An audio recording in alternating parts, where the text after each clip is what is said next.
श्लोक 8. रसोऽहमप्सु कौन्तेय प्रभास्मि शशिसूर्ययोः प्रणवः सर्ववेदेषु शब्दः खे पौरुषं नृषु.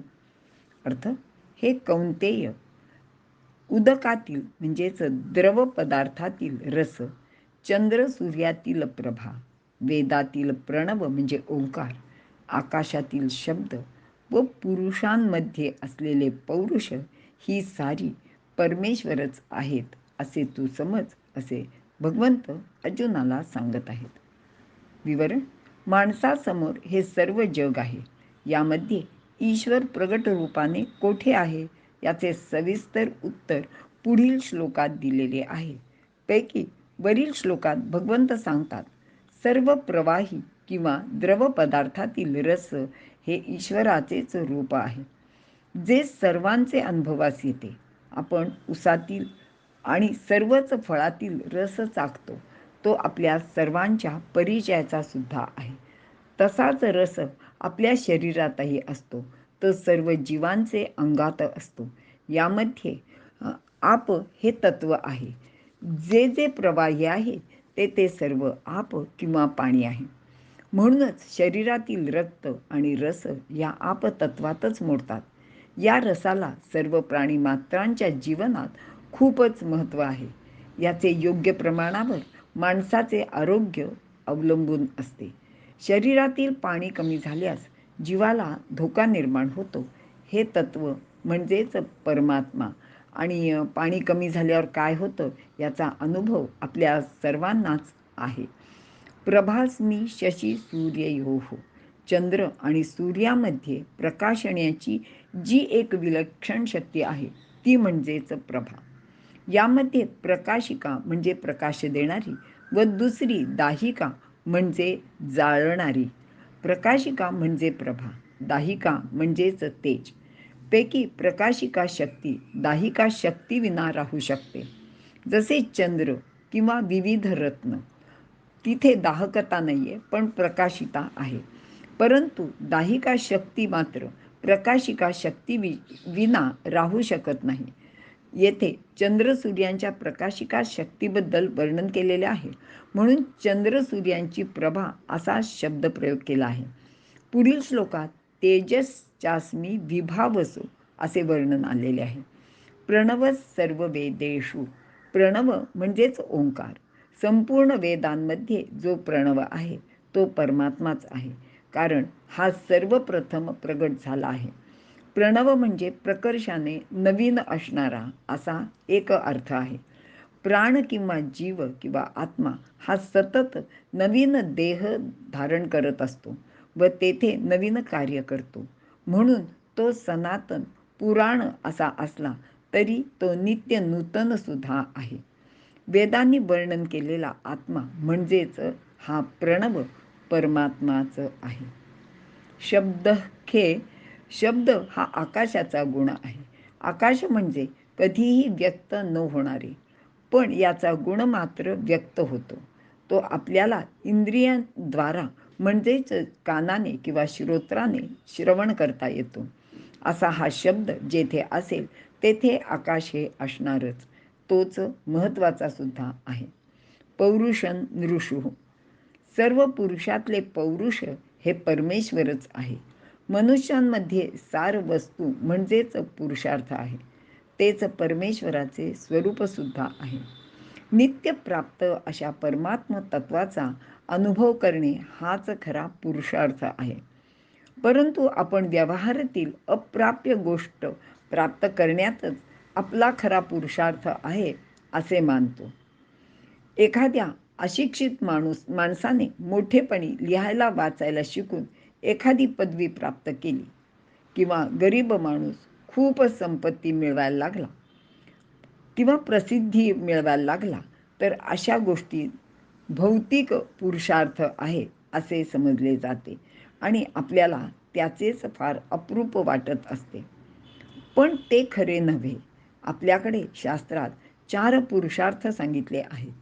पैकी एक धर्म, दुसरा अर्थ, तिसरा काम आणि चौथा मोक्ष. आणि यातील सर्वश्रेष्ठ पुरुषार्थ मोक्ष आहे असे सुद्धा मानले जाते. तो टप्प्याटप्प्याने मिळवायचा असतो. असा पुरुषार्थ म्हणजेच भगवंत आहे. आणि ज्ञानदेवानी मात्र या पुरुषार्थापेक्षा आणखी एक पुरुषार्थ श्रेष्ठ आहे असे 12व्या अध्यायात प्रतिपादन केलेले आहे. ज्ञानदेव म्हणतात, चहू पुरुषार्थ शिरी भक्ती जैसी. म्हणजे ह्या 4 पुरुषार्थांच्या पेक्षा श्रेष्ठ त्यांच्या डोक्यावर असलेला असा हा भक्तीचा पुरुषार्थ तो 5वा पुरुषार्थ आहे आणि तो खूपच श्रेष्ठ आहे. कारण या कर्मयोगाबरोबरच भक्तियोग साधून खरा पुरुषार्थ साधता येतो, जो आपल्या सर्व संतांनी आपल्या जीवनात आचरून दाखवलेला आहे. आणि त्याची सर्वात सुंदर उदाहरणे म्हणजे सावतामाळी, समर्थ रामदास, संत एकनाथ हीच आहेत. असे भगवंत अर्जुनाला सांगतात. इथे आपण थांबूया. श्लोक 9. पुण्यो गंध पृथिव्यै च तेजश्चास्मि विभावसौ जीवनं सर्वभूतेषु तपश्चास्मि तपस्विषु. अर्थ: भूमीतील सुगंध, अग्नीतील तेज, सर्व प्राण्यांचे जीवन आणि तपस्वी लोकांचे तप मी म्हणजेच परमेश्वर आहे. विवरण: या सृष्टी रचनेत भगवानच कर्ता आहे. कारण सुद्धा आहेत आणि कार्यही तेच आहेत. म्हणूनच गंध आणि पृथ्वी, तेज आणि अग्नी, जीवनशक्ती आणि सर्व प्राणी, तपस्वी हे सर्वच परमेश्वरच आहेत. परा व अपरा या दोन्ही शक्ती परमेश्वराशी अभिन्न आहेत. म्हणूनच त्यांचे पासून निर्माण झालेली संपूर्ण सृष्टी भगवत स्वरूपच आहे असे तू समज. पुण्यो गंध पृथिव्याच. गंधाविना पृथ्वी असू शकत नाही. सर्व गंध पृथ्वीमध्येच स्थित आहेत. जणू काही गंध हा पृथ्वीचा आत्माच आहे. भगवंतांनी येथे पुण्य म्हणजे पवित्र गंधाचा उल्लेख केला आहे. कारण हा गंध अगदी स्वाभाविक आहे. जेथे दुर्गंध आहे तो विकृतीपासून प्रगट झालेला असतो. परमेश्वराचे रूप सदैव पवित्रच असते. तेथे विकृतीमुळे अपवित्रता निर्माण होते. तेजश्चास्मि विभावसु. तेजाविना अग्नी असू शकत नाही. येथे अग्नीमध्ये दाहकता हा गुणही आहे आणि प्रभा सुद्धा आहे. जीवनम सर्वभूतेषु. सर्व प्राणी मात्रात असलेल्या प्राणशक्तीमुळेच ते जिवंत राहतात. प्राणशक्तीमुळेच त्यांना प्राणी असे म्हणतात. ती नसेल तर प्राण्याला काही अर्थ नसतो. या सृष्टीमध्ये 84 लक्ष जीवयोनी आहेत. त्या प्रत्येकाचा आहार, विहार, आकार भिन्न भिन्न आहेत. परंतु त्यातील प्राणशक्ती मात्र एकच म्हणजे परमेश्वरच आहे. अशी प्राणशक्ती काय आहे ते विज्ञानाला अजून सुद्धा कळलेले नाही. तपश्चास्मि तपस्विषु. द्वंद्वाचे सहिष्णुतेला तप असे म्हणतात. परमात्म प्राप्तीसाठी कितीही देह शिणवला तरी द्वंद्व सहन करणे, त्यामध्ये चित्ताचे समत्व राखणे किंवा तोल सांभाळणे हेच खरे तप आहे असे भगवंत सांगत आहेत. चित्त ढळू न देणे म्हणजेच तप. ज्या तपस्व्यांमध्ये ते नित्य स्थित असते तोच खरा तपस्वी आहे. आपल्याला वशिष्ठ ऋषी, श्रीराम आणि संत एकनाथ ही त्यांची सर्व ज्ञात असलेली उदाहरणे लक्षात घ्यायला हवीत. कारण वशिष्ठ ऋषींनी, विश्वामित्रांनी त्यांचे अनेक पुत्र मारले तरी ते शांत राहिले. त्यांनी विश्वामित्रांना कोणताही शाप दिला नाही. श्रीरामांचं उदाहरण तर आपल्याला माहिती आहे की जेव्हा त्यांना तुला उद्या राज्याभिषेक करायचा आहे असे सांगितले आणि त्यानंतर मात्र त्याच राज्याभिषेकाच्या मुहूर्तावर त्यांना वनवासात जायला लागले, त्या दोन्ही वेळी ते अतिशय शांत असेच राहिले होते. आणि एकनाथ महाराजांची अनेक उदाहरणे आपल्याला माहितीच आहेत. ती इथे मी वेगळेपणाने सांगायचे काही कारण नाही. आणि म्हणूनच अशा तपाला भगवंत स्वतःचे स्वरूप आहे असे सांगत आहेत. आणि आपल्याला मुक्ताबाईंचा ताटीचा अभंग माहिती आहे. त्यात त्या सांगतात की विश्वरागे झाले वन्ही, संते सुखे भावे पाणी.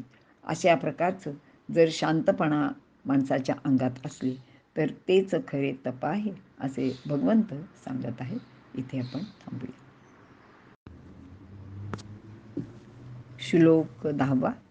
बीजं मां सर्वभूतानां विद्धि पार्थ सनातनं, बुद्धिर्बुद्धिमतामस्मि, तेजस्तेजस्विनामहम्. अर्थ, हे पार्था, सर्व भूतांचे सनातन बीज मी आहे. तसेच बुद्धिमानांची किंवा बुद्धिवंतांची बुद्धी व तेजस्वी लोकांचे जे तेज आहे ते मी म्हणजेच परमेश्वर आहे. विवरण. भूत म्हणजे अस्तित्वात असलेले सर्व, ते सजीव असो किंवा निर्जीव असो. या प्रत्येक भूताचे बीज परमेश्वरच आहे. बीज म्हणजे निर्मितीचे कारण. आपण झाड लावण्यासाठी बी पेरतो. झाड उगवते तेव्हा बीज नष्ट होते. बीज मोडे झाड होये, झाड मोडे बीजी सामाये. म्हणजेच झाडाचे उत्पत्तीचे कारण बीज आहे. याचप्रमाणे सर्व प्राणी मात्र अशाच एका बीजापासून उत्पन्न होतात.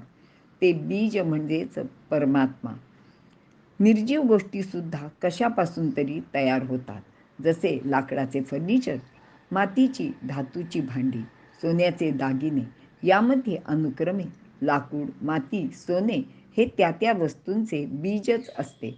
पंचमहाभूते ही सर्व सृष्टीचे बीज आहेत.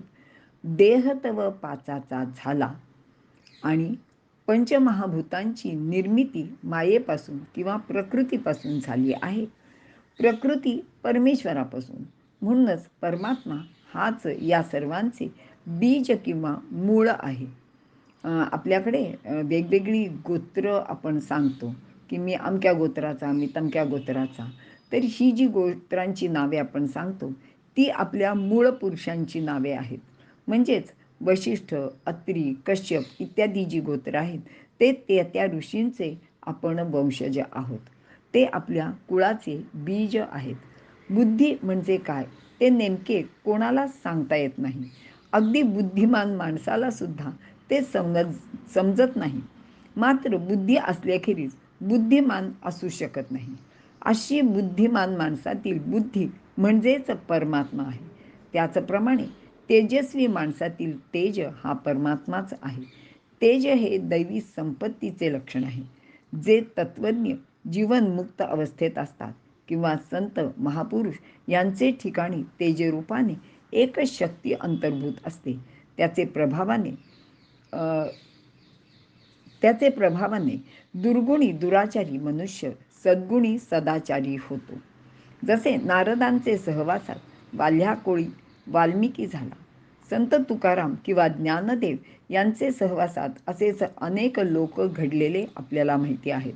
अगदी जे त्यांना त्रास देत होते तेच त्यांचे सहवासात आल्यावर त्यांचे भक्तच होऊन गेले. अशा महापुरुषांचे ठिकाणी असलेले जे तेज आहे तेच परमेश्वराचे रूप असते असे भगवंत इथे सांगत आहेत. इथे आपण थांबू. श्लोक 11. बलं बलवतांचाहं कामराग विवर्जितं, धर्माविरुद्धो भूतेषु कामोऽस्मि भरतर्षभ. अर्थ, हे भरतश्रेष्ठा, बलवानांचे कामरागरहित असलेले बल व भूतांचे ठिकाणी धर्माशी विरुद्ध नसलेला म्हणजेच धर्माला अनुकूल असलेला जो काम तो मी म्हणजेच परमेश्वर आहे असे भगवंत इथे सांगत आहेत. विवरण. बलवान लोकांचे अंगी असलेले बल भगवंतच आहे. मात्र हा परमात्मा काम म्हणजे इच्छारहित व राग म्हणजे भावनारहित असा आहे. परमात्म्याला कोणाबद्दलच प्रेम अगर द्वेष नाही. त्याला कोणतीच इच्छाही नाही. तो कोणाच्या स्तुतीने भाळत नाही किंवा निंदेने त्याला क्रोध म्हणजे राग सुद्धा येत नाही. तो आपला नेहमीच अलिप्त राहून ज्याला त्याला आपल्या कर्माचे प्रमाणे फळ मात्र भोगावयास लावतो. म्हणूनच फक्त परमेश्वराची स्तुती स्तोत्रे गाऊन अगर मुखाने नुसते रामनाम किंवा मुखाने फक्त परमेश्वराचे नाम घेऊन भागत नाही, तर प्रत्येकाने आपले कर्म शुद्ध म्हणजे चांगलेच आचरायला हवे. इथे भगवंताने कामवर्जित असे म्हटले आहे. परंतु जीवाचे उत्पत्तीसाठी या कामाची मात्र गरज आहेच. एकोहम बहुस्याम मध्ये अनेकत्वाची इच्छा आहे. तीच सृष्टी निर्मितीचे कारण सुद्धा आहे आणि ही इच्छा धर्माला अनुकूल सुद्धा आहे. म्हणूनच पुढील ओळीत भगवंत सांगतायत की धर्माविरुद्ध नसलेला जो सर्व जीवांमध्ये स्थित आहे तो काम मीच आहे. इथे धर्म याचा अर्थ त्यावेळी सर्वमान्य असलेला आर्य धर्म किंवा वैदिक धर्म. आर्य म्हणजे श्रेष्ठ किंवा सभ्य, सज्जन, सुसंस्कृत माणूस. आर्य हा वंश किंवा जात नाही. रामायण महाभारत या काळात वर वर्णन केलेल्या सुसंस्कृत माणसाला आर्य असे संबोधले जाई, म्हणजेच म्हटले जाई. असा सज्जन माणूस मनात जो काम बाळगतो किंवा इच्छा करतो ती भगवंताचीच इच्छा असते असे समजायला हरकत नाही. अपत्य निर्मितीसाठी प्राणीमात्रात असलेला काम भगवंताचेच द्योतक आहे. कारण इथे नवनिर्मिती आहे आणि ते भगवंताचंच काम आहे. इतर प्राणीमात्रातील असा काम योग्य असतो, म्हणजे ते निसर्ग नियमानुसार वागणारे असतात. मात्र मनुष्यात असलेला बलात्कारादी गोष्टींची जी काही कृत्य केली जातात ती धर्माला मान्य नाहीत. त्याला आसुरी लक्षण असे म्हटले जाते. तो काम परमेश्वर नाही. तसेच प्रत्येकाला जगण्याची जी इच्छा आहे ती इच्छा म्हणजेच काम आणि तो काम सुद्धा परमेश्वरच आहे असे आपण लक्षात घ्यायला हवे. मात्र स्वतः जगत असताना इतरांना विनाकारण मारणे किंवा तशी इच्छा बाळगणे ही विकृती आहे. सत्याचरण कृष्णरूप आहे, असत्य मात्र तो नाही. म्हणूनच सत्यासाठी व स्वतःचे रक्षणासाठी दुसऱ्याला मारणे पाप नाही, कारण ती इच्छा परमात्मस्वरूप आहे. निसर्गामध्ये मधमाशी, गाय, मुंगी असे छोटे प्राणी किंवा वाघ, सिंह, हत्ती किंवा त्यासारखे असे अतिशक्तिमान प्राणी जे आहेत त्यामध्ये सुद्धा ही समान वृत्ती दिसून येते. ते प्राणी जर त्यांच्या कोणी वाटेला गेले, त्यांच्यावर हल्ला केला तरच त्याचा प्रतिकार करतात किंवा त्यांना भूक लागलेली असेल तरच ते दुसऱ्या प्राण्याला मारून खातात. अर्थात हे स्वतःच्या संरक्षणासाठी किंवा क्षुधा तृप्त करण्यासाठी किंवा क्षुधा निवारण करण्यासाठी केलेली असते आणि ते निसर्गाला धरूनच आहे. म्हणून तो परमात्मा स्वरूप समजावा. मात्र माणूस असा एकच प्राणी आहे की तो उगाचच केवळ गंमत म्हणून वेळ घालवण्यासाठी प्राण्यांना मारणे, त्यांची शिकार करणे किंवा अगदी सहज म्हणून आपल्याच स्वजातीय म्हणजे माणसांना त्रास देणे अशा गोष्टी केवळ गंमत म्हणून करत असतात. तर अशा प्रकारे दुसऱ्याला त्रास देणे हा अधर्म आहे आणि तो परमात्म्याच्या विरुद्ध आहे, हे प्रत्येकाने लक्षातच ठेवले पाहिजे. आता कुरुक्षेत्रावर सत्यासाठी, स्वधर्माचे रक्षण करण्यासाठी तसेच पांडवांचे स्वसंरक्षणासाठीच हे युद्ध ठाकलेले आहे. येथे समोरच्या शत्रूला ठार मारणे हाच खरा धर्म ठरणार होता. तो परमात्मा संमत आहे आणि म्हणूनच भगवान श्रीकृष्ण हे स्वतः सारथी होऊन पांडवांना सतत मार्गदर्शन करीत होते. या युद्धात शत्रू म्हणून समोर उभ्या असलेल्या प्रत्येकाला ठार मारणे हे स्वधर्माचे पालन आहे असे भगवंत सांगत आहेत आणि ती परमेश्वराचीच इच्छा आहे, हेही लक्षात घ्यावे. त्यामध्ये ब्राह्मण असलेले गुरु द्रोण किंवा अगदी त्या पांडवांचे लालन पालन करणारे पितामह भीष्म असोत, ते शत्रू असल्याने वध्य आहेत हेच खरे आहे. कारण यांनी अधर्माच्या बाजूला उभे राहिलेले आहेत आणि अधर्माच्या बाजूनी ते लढणार होते आणि म्हणूनच ते वध्य आहेत असे भगवंत इथे अगदी काही जोरकसपणे सांगत आहेत. तो धर्म सुसंगत काम ईश्वर स्वरूपच आहे असं भगवंतांचे मत आहे. आणि ह्या सर्व गोष्टी भगवान श्रीकृष्ण अर्जुनाला सांगत आहेत. इथे आपण थांबूया. श्लोक 12. ये चैव सात्विका भावा राजसास्तामसाश्च ये मत्त एवेति तान् विद्धि न त्वहं तेषु ते मयि.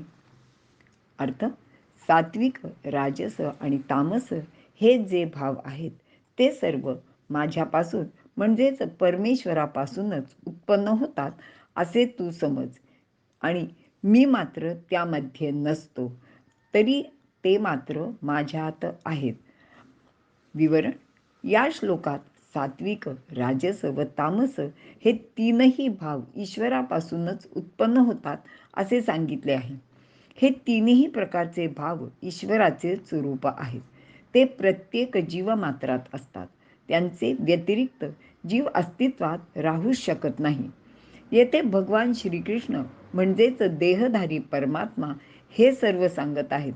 म्हणूनच सामान्य लोकांप्रमाणेच अर्जुनाचे मनात शंका निर्माण होऊन तो ती विचारील की काय असे भगवंतांना वाटते. कारण तसे असेल तर श्रीकृष्ण राग विवर्जित कसा असू शकेल.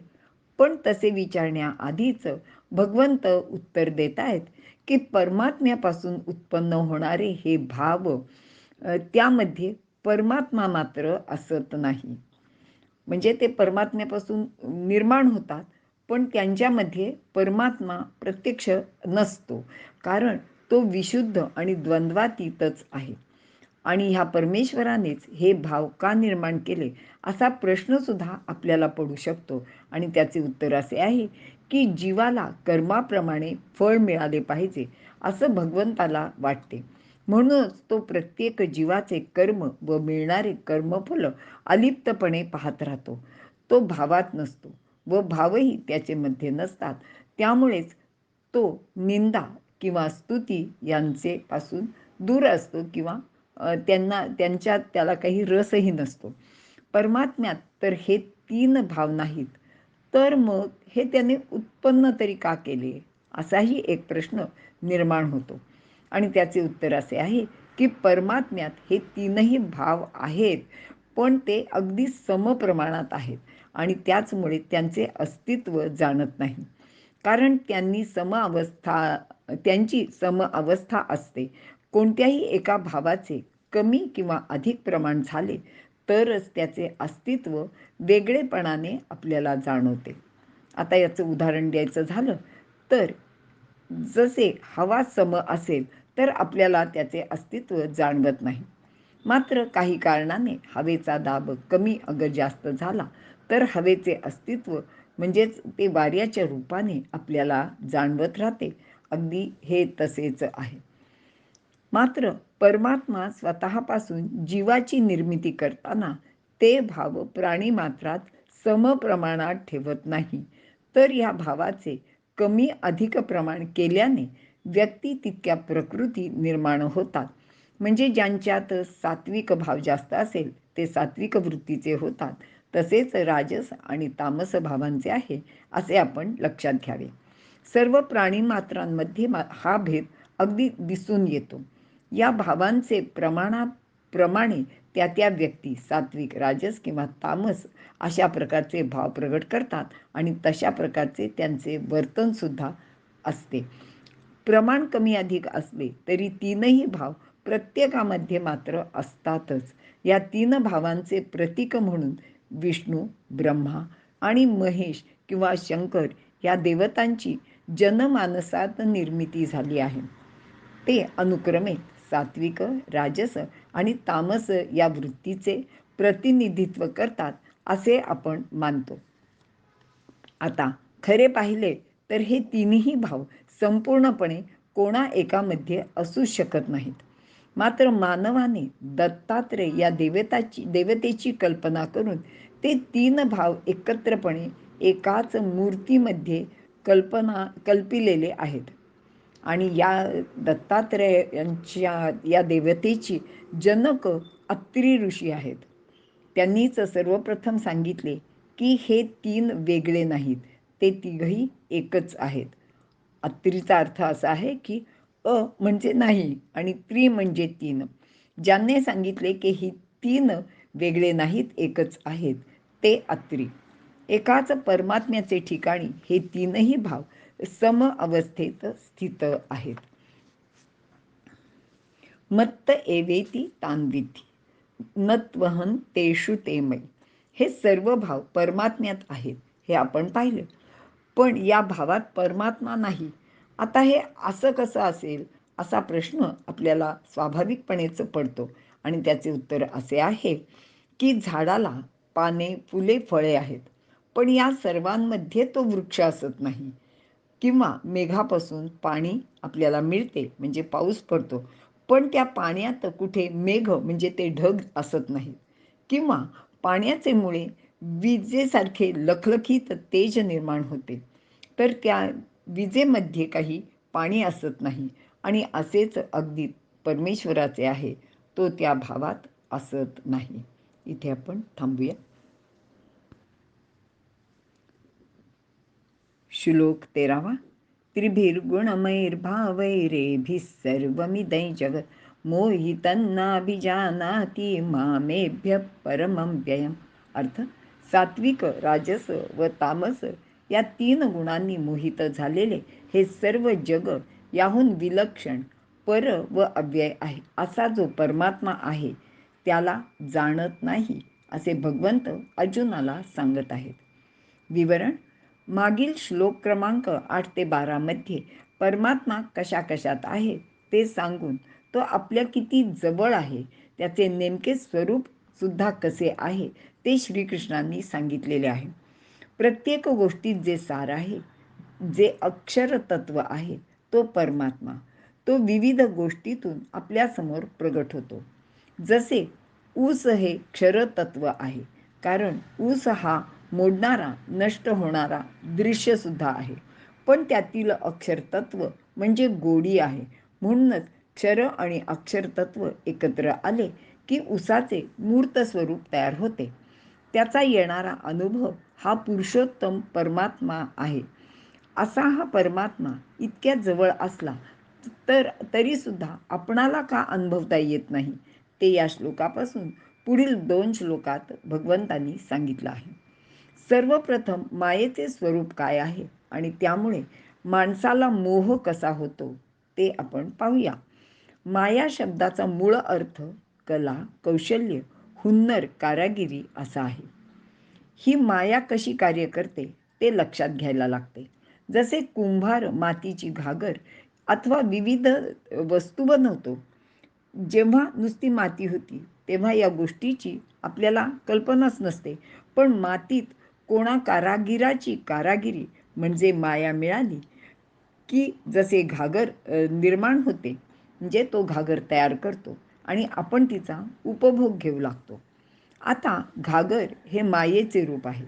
त्या उपभोगात आपण इतके गुरफटून जातो की या घागरीचे मूळ असलेली जी माती आहे तिचा आपल्याला विसर पडून जातो.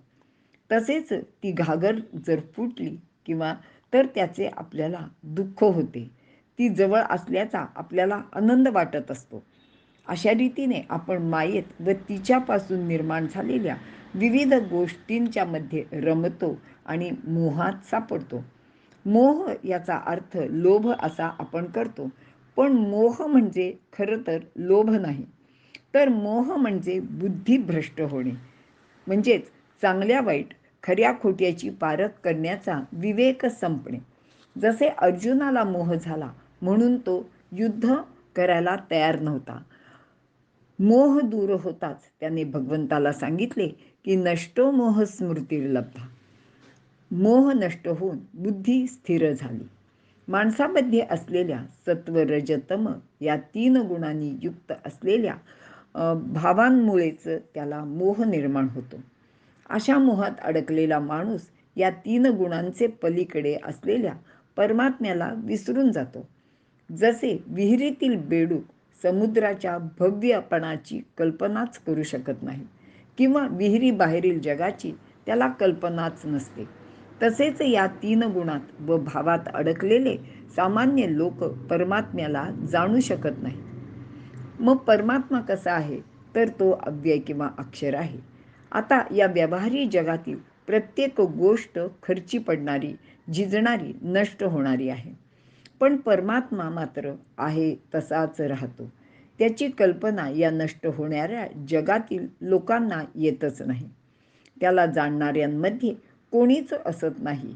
मात्र भगवंत सांगतायत की अगदी क्वचित एखादाच कोणीतरी त्याला जाणतो.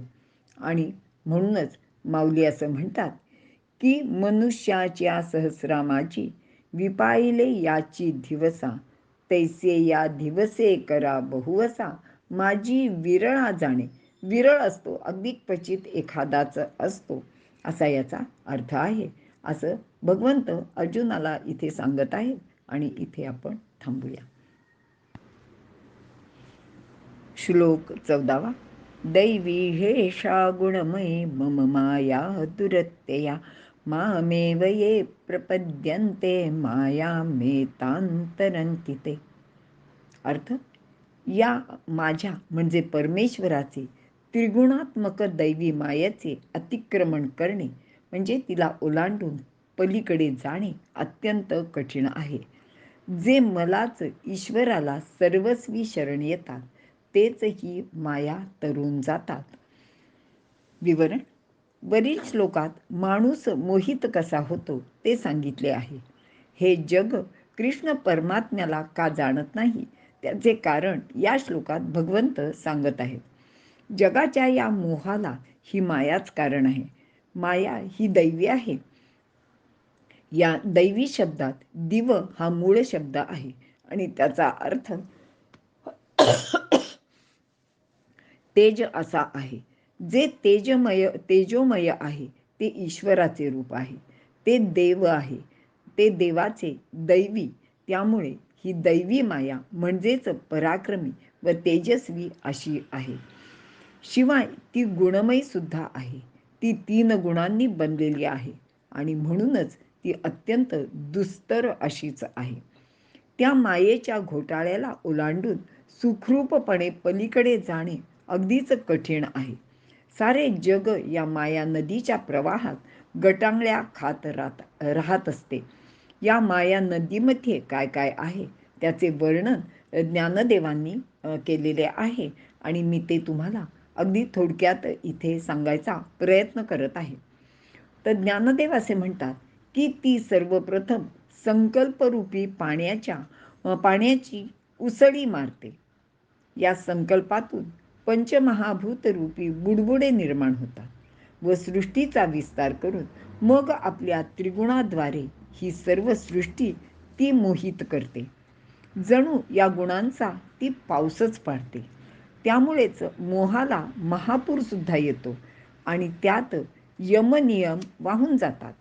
या नदीच्या महापुरात द्वेषरूपी अनेक भोवरे निर्माण होतात व तिला मत्सरांची अनेक वळणे सुद्धा असतात. या नदीत प्रमादरूपी मोठमोठे मासे असतात. प्रपंचरूपी वळणाने वाहत असतानाच तिला कर्माचा पूर येतो आणि या पुराचे पाण्यात सुखदुःखाचा कचरा सुद्धा तरंगायला लागतो. त्यातच अहंकाराच्या मोठमोठ्या चिळकांड्या उडत असून त्यावर विद्या, धन व सामर्थ्य यांच्या उकळ्या सुद्धा येतात व विषयांच्या लाटा उसळतात. येथे जन्ममृत्यूरूपी उदय व अस्त होत असतात. म्हणजेच इथे सातत्याने जन्म आणि मृत्यू होत असतात. तिच्यातच अज्ञानाचे मोठे भवरे तर फिरतच असतात आणि भ्रांतीच्या गढूळपणाने आशारूपी चिखलात प्राणी रुतून बसतात. अशी ही माया नदी अत्यंत घातक अशीच आहे. हिच्या पाण्याचा जोर इतका मोठा आहे की त्यातून तरून जाणे सहसा कोणालाच शक्य होत नाही. कारण यातून तरून जाण्याचे जे जे म्हणून कोणी उपाय करायला बघते ते सर्व त्यांच्यासाठी अपायच ठरतात. काही ज्ञानी बुद्धिमान लोक आपल्या बुद्धीचे बळावर ही माया नदी तरून जाण्याचा प्रयत्न करतात आणि अशा वेळी नेमके कोणाला शहाणपणाचे डोहातच ती गिळून टाकते. अनेकांनी वेदांचा आश्रय घेण्याचा सुद्धा प्रयत्न केला आहे. त्यांनी वेदवचनांची सांगडसुद्धा घातली, पण बरोबर अहंकाराचा मोठा दगड घेतल्याने ते गर्वरूपी माशांच्या पोटातच गेले. काही लोक मदनाचे नादी लागले आणि त्यांना विषयरूपी मगरीने गिळून टाकले. अशा रीतीने अनेक लोक मोह, क्रोध, मद, मत्सर इत्यादी षड्रिपूंचे गराड्यात सापडले व ते जन्ममृत्यूंच्या फेऱ्यात सातत्याने फिरत राहिले. अशी ही दुस्तर माया नदी कोणाला तरून जाता येत नाही. पण असे असले तरी काही अगदी थोडे लोक ही दुस्तर माया नदी ओलांडून पलीकडे म्हणजे परब्रह्मपदी जातात. आता हे लोक कोण आहेत? त्यांना हे एवढे अवघड गोष्ट कशी काय जमू शकते असं तर आपल्याला नक्कीच वाटणार, कारण हे सगळं भयंकर आपण ऐकल्यानंतर आपल्याला असं वाटतं की अरे बापरे, हे सगळं काही फारच कठीण आहे. पण इथं भगवंत सांगतायत की हे जरी तुम्हाला बरोबर कठीण वाटलं तरी ते फारसं कठीण नाही आहे, कारण त्याच्यावरचा उपायसुद्धा भगवंत आपल्याला सांगतायत. तर भगवंत असं म्हणतायत की जे सर्व भावे मज भजले, ईश्वराला सर्व भावाने शरण जाऊन त्याचे भजनी जे लोक लागले, शिवाय एखाद्या कोणाला सद्गुरूसारखा चांगला नावाडीसुद्धा मिळतो आणि मग त्याच्या कृपाच्या साह्याने तो साधक ती नदी हे अगदी सहजच पार करून जातो. कारण अशा लोकांनी अहंभावाचा त्याग केलेला असतो. त्यांचा विकल्प पूर्णपणे नाहीसा झालेला असतो. प्रपंचाची आसक्तीसुद्धा संपलेली आहे आणि त्यामुळेच त्यांचा जीव ब्रह्मरूपापाशी ऐक्य पावू शकतो. वैराग्य धारण केलेले असे हे लोक अनायासे ही माया नदी ओलांडून पहिलं तीर गाठतात. पण ह्यासाठी अखंड प्रयत्न लागतात आणि वर सांगितल्याप्रमाणे सद्गुरूंची कृपासुद्धा या गोष्टीसाठी अत्यंत आवश्यक अशीच बाब आहे. मायेचा दैवी गुण पाहिला. गुण याचा दुसरा एक अर्थ असा सुद्धा आहे की तो आहे दोरा. सत्व रजतम या दोऱ्याचे बंधनाने जीवाला बंधन प्राप्त होते. म्हणजेच ही गुणमयी माया दोऱ्याप्रमाणे कार्य करत राहते असे आपल्याला लक्षात येते आणि यातून सुटण्यासाठी विवेकाने पुढील विचार करावा लागतो. कारण माया म्हणजे कला, कौशल्य ते निर्माण करणारा परमेश्वर हा कारागीर आहे. त्यामुळेच त्याची कला म्हणजे माया त्याच्यातच आहे. ती त्याहून भिन्न नाही. ती ईश्वराची शक्तीसुद्धा आहे. जोपर्यंत आपण ती ईश्वराची शक्ती प्राप्त करून घेत नाही तोपर्यंत तिच्या मोहजालात अडकण्याची भीती असते. ईश्वराची ही शक्ती त्याला अनन्य भावाने शरण जाऊन गुरुकृपेच्या साह्याने माणूस मिळवू शकतो. एरवी मात्र ही गोष्ट अत्यंत कठीण अशीच आहे आणि ती सहजासहजी कोणालाही उपलब्ध नाही असं भगवंत इथे अर्जुनाला सांगत आहेत. मी तुम्हाला सगळ्यांना एक अशी विनंती करीन की हा जो 14वा श्लोक आहे आणि त्याच्यावरच्या ज्या माऊलींनी ज्ञानेश्वरीत ओव्या दिलेल्या आहेत त्या आपण अगदी मुद्दाम वेळात वेळ काढून अतिशय शांतपणे त्याचं वाचन करावं आणि ज्यांना शक्य आहे त्यांनी त्याचा खाली दिलेला मराठीत अर्थसुद्धा वाचावा. म्हणजे आत्ता आपल्याला जरा हे काहीतरी अवघड काम आहे असं वाटत असेल त्यांना ते कळण्यासाठी सुलभ जाईल अशी विनंती करून मी इथे थांबते.